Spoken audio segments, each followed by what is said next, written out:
In today's video, I'm going to teach you how to remove Google Drive file access. If you've shared a file or folder and want to take back control, I'll show you exactly how to remove a specific person's access and how to turn off a shareable link so only selected people can open your content. First, let's remove access for a specific person. Start by opening Google Drive and finding the file or folder you want to manage. Right-click it and choose Share. In the sharing window, you'll see a list of people who currently have access, each with a role such as viewer, commenter, or editor. Find the person's name or email in that list. To the right of their name, click the drop-down menu. In that menu, select Remove Access.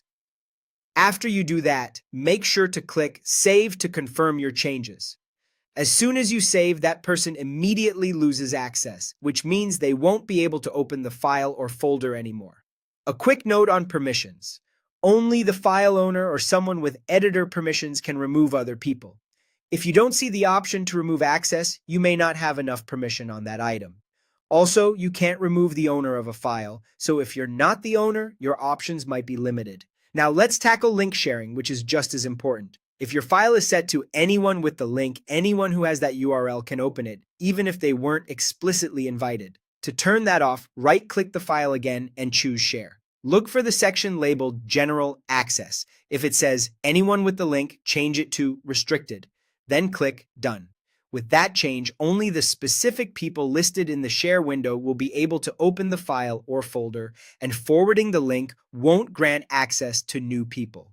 There are a few important things to keep in mind as you clean up access. Removing access from a folder also removes access to all of the files inside that folder, so be sure that's what you intend. People are not notified when you remove them, so if you're collaborating, consider letting teammates know through your usual communication channel. Finally, when in doubt, revisit the share window to confirm who can still open the item and whether link sharing is restricted as intended. That's it. Open share, remove the person and save, or switch link access from anyone with the link to restricted and click Done. With these quick checks, you'll keep your Google Drive content shared only with the right people.